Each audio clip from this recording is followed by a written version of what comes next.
What's going on, everyone? Welcome back. Today we've got our Week 14 fantasy football running back starts and sits for every single matchup, so make sure to tune in. If you enjoy, hit that like button, subscribe, give us a follow on Twitter at AllDayPigskin to continue interacting with us there, and let us hear it in the comment section. Do you agree, disagree, along with any other questions you guys might have? We will do our best to answer them all.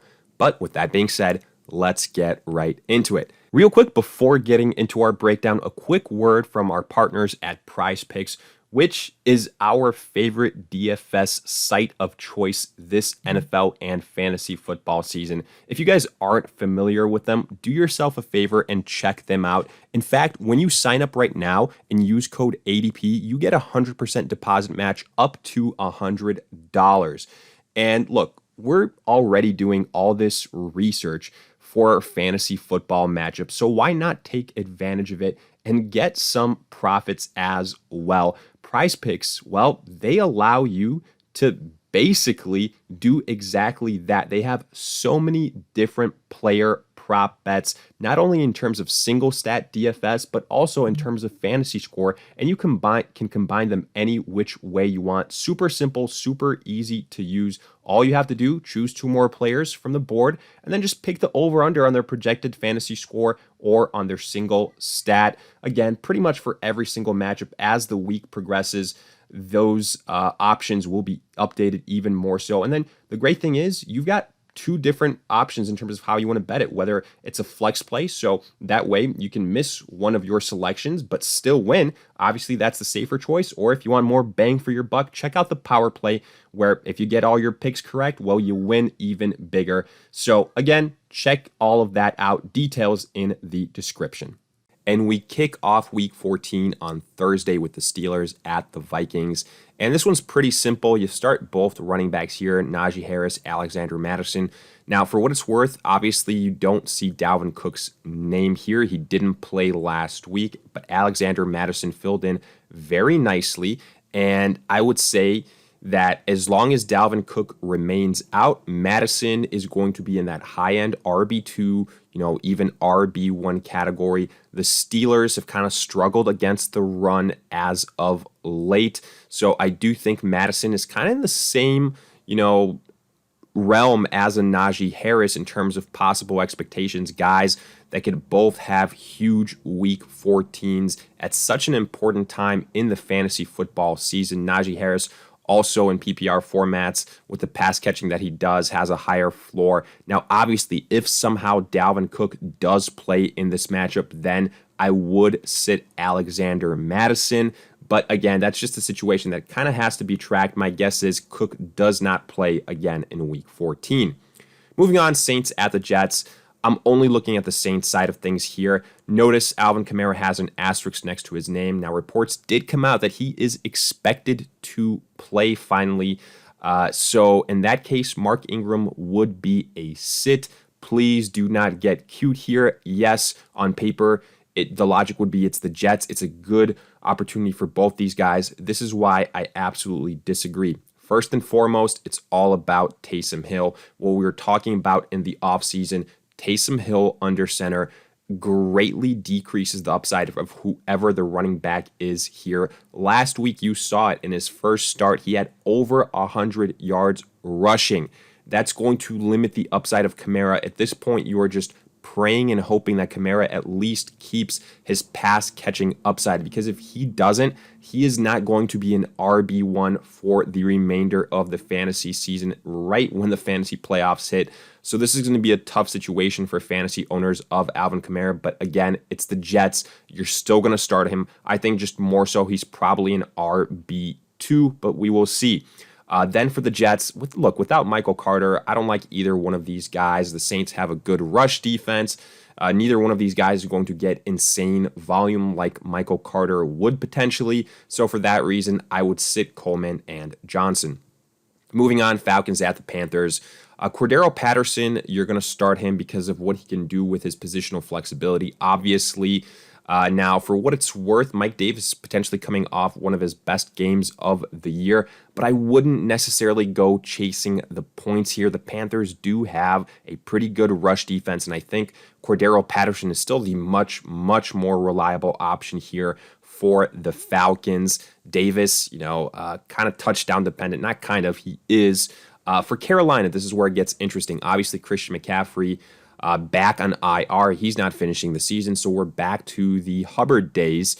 But Amir Abdullah is kind of a name that's become a popular potential sleeper because, when Christian McCaffrey was healthy, he was getting more uses than Chuba Hubbard. But I do think the Panthers are going to go back to Hubbard, to their rookie guy that they drafted literally just a couple of months ago.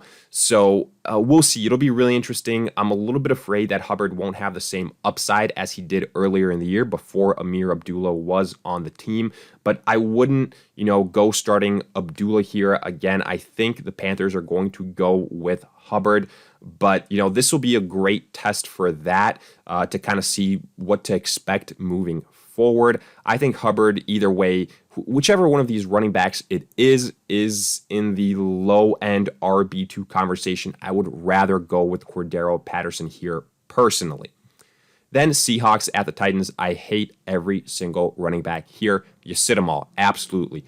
Collins expected to return, but doesn't matter. Like Adrian Peterson is scoring touchdowns for the Seahawks. He's getting usage. You throw in Alex Collins. This is one of the worst running back by committees in the NFL. I want nothing to do with it. Yes, it's a good matchup versus the Texans, but can you confidently say that it's going to be Collins that gets 20 carries in this game? Or is it going to be Collins 10 and Adrian Peterson 10? And Peterson, those 10 carries aren't going to do all that much for his fantasy value other than just kind of limit the fantasy value for Alex Collins. So it's really an awful situation, in my opinion, as far as the Seahawks running back situation. I'm passing on it. For the Texans, whether it's David Johnson, whether it's Rex Burkhead, this offense is broken. Just no good. Only like Brendan Cooks at the wide receiver position. That's it, your only hope here, and even that's not all that great of a hope. I don't like Johnson. I don't like Burkhead, even versus, again, a good matchup in the Seahawks defense. Way too boom or bust at such a critical point in the fantasy football season. Afterwards, Raiders at the Chiefs. Josh Jacobs is a player that I absolutely love going forward. Kenyon Drake, unfortunately, out with an injury. We'll see what happens with Darren Waller moving forward, how much time he potentially misses. But the point being, Josh Jacobs is seeing crazy amount of targets through the air. And that is making him, especially in PPR formats, arguably an RB1. So I really like Jacobs for the remainder of the season. For the Chiefs, Clyde Edwards-Helaire. I think he's going to have a bounce-back performance. Again, I wouldn't necessarily go chasing the points here with Darrell Williams. I know he had some nice, moments last week, but to me, this is still the Clyde Edwards-Helaire show. And he still has the higher upside. I would just more so view him as an RB2. And then for the Raiders, even with Kenyon Drake out, Peyton Barber's forte isn't that pass-catching running back. I think it's going to be a lot of volume for Jacobs as a rusher and as a pass catcher. Not really interested in any other running backs here. Then Ravens at the Browns. It's weird to say, but Devonta Freeman is kind of becoming a weekly starter, a guy that's putting up decent RB2 numbers. Good for him. Kudos to you if you picked him up at one point in time. He really made the most of that Latavius Murray injury, which is why you see Murray as a sit. And I think that's going to be the case continuing forward. Freeman kind of showed up during that point in time, and he's gotten the trust for the Ravens. I'm going to continue to view him as an RB2 for the Browns. Nick Chubb, Kareem Hunt. Both these guys have some nice upside. Obviously, Nick Chubb is the preferred option just because I think he's going to get more usage, naturally higher touchdown upside in standard formats, high-end RB2, low-end RB1. Kareem Hunt, potentially that flyer that's involved in the pass catching in PPR formats. But again, kind of boomer bust, low end, potentially RB2 category with a little bit higher upside if things go his way. Then we go to the Cowboys at Washington. Here, Ezekiel Elliott for the Cowboys, absolutely. Tony Pollard had a huge run this last week. But, other than that one big play, not much else. So I'm sitting Tony Pollard here for Washington. Antonio Gibson is somebody that I really, really like. Last week without McKissick, he had a huge performance. I think he's going to continue to be utilized. We'll see if McKissick plays or not. If he does, I think you could argue that he's going to have a decent amount of usage, especially with Logan Thomas out. Kind of is that short pass catching running back in terms of the short yardage plays. So that's something to keep an eye out for. I think he's going to be kind of that low end RB2, RB3 category in PPR scoring. Then Jags at the Titans. James Robinson, yes, he was in doghouse last week after fumbling, but I still think that you start him. I don't think it's going to be, he's punished this week as well. To me, he is by far and away the best running back on this team. Okay, he fumbles. It happens.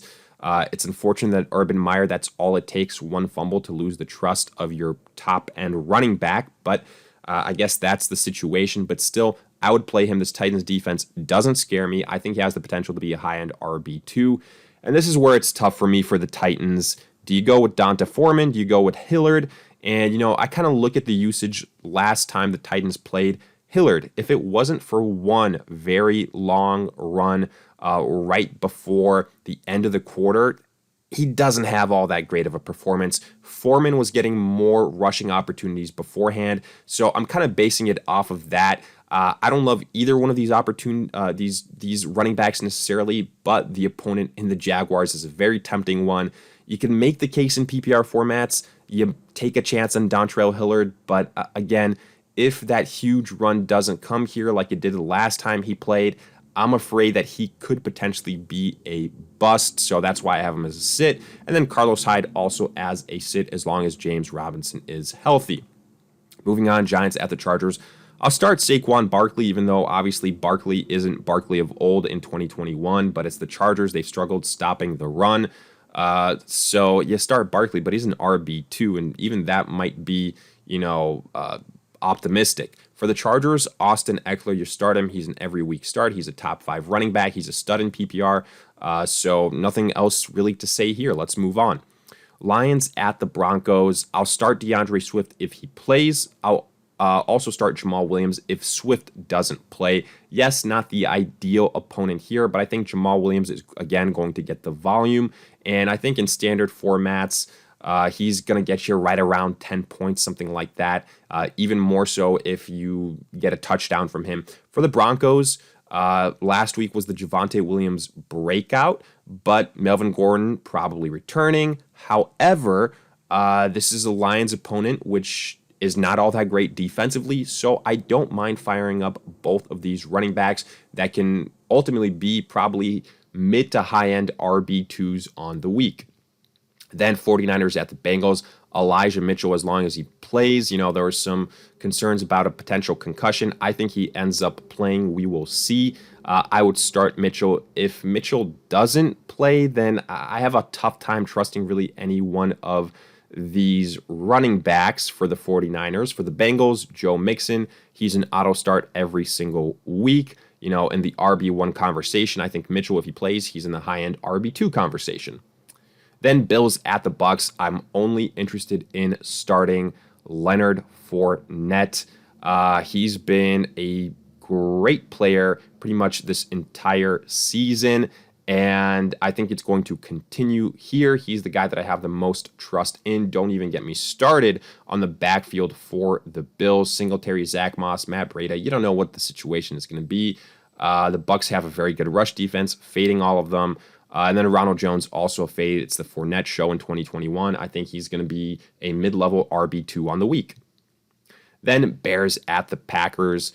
I'll start David Montgomery. That's really a pretty easy decision. I think he's a high-end RB2 as long as this game doesn't get too out of hand, regardless of who the quarterback is. For the Packers, we've seen Aaron Jones hopefully now get a little bit healthier coming out of the bye week. That's what I'm hoping for. And with that being the case, I think he's going to return to being the top end running back for the Packers. It'll be interesting. Dillon did fill in very well while Jones was out, so that's something to monitor. But I don't think the Packers are all of a sudden just going to abandon Aaron Jones. I'll put him in the RB2 conversation here just because maybe, Dillon is slightly more involved, but to me, Jones is still the much higher upside guy, high-end RB2. And I'm not getting too cute with A.J. Dillon with Aaron Jones now back and having some time to rest. So I will start Aaron Jones and then sit A.J. Dillon. And then Rams, Cardinals. I'm starting Darrell Henderson. I'm starting James Conner. Yes, Henderson, he was active last week but didn't play. Sony Michel was very good during that absence. But again, it was versus the Jaguars. Doesn't matter who the running back was. I think they would have been successful. Some comments came out that maybe the Rams need to start using Sony Michel more so. I'm not going to lie, it's a little bit concerning, especially, again, at this point in time in the fantasy season. Henderson has been the guy all season long. I believe that he will continue to be that guy, but maybe, his upside goes down from an RB2 high end to like a mid-level RB2, something to keep an eye out for. And then James Conner, he's been great in the absence of Chase Edmonds. If Edmonds does return, which again, there are rumors of that this week, I tend to think the Cardinals are going to be a little bit cautious with him, and with how well James Conner has played, I'm not sure that Chase Edmonds is necessarily going to get as much usage as he was before. I think James Conner potentially is the RB1 for the Cardinals now throughout the rest of the season. So I continue to view him as a mid-level to high-end RB2 in fantasy. But with that, we wrap up our Week 14 fantasy football running back starts and sits for every single matchup.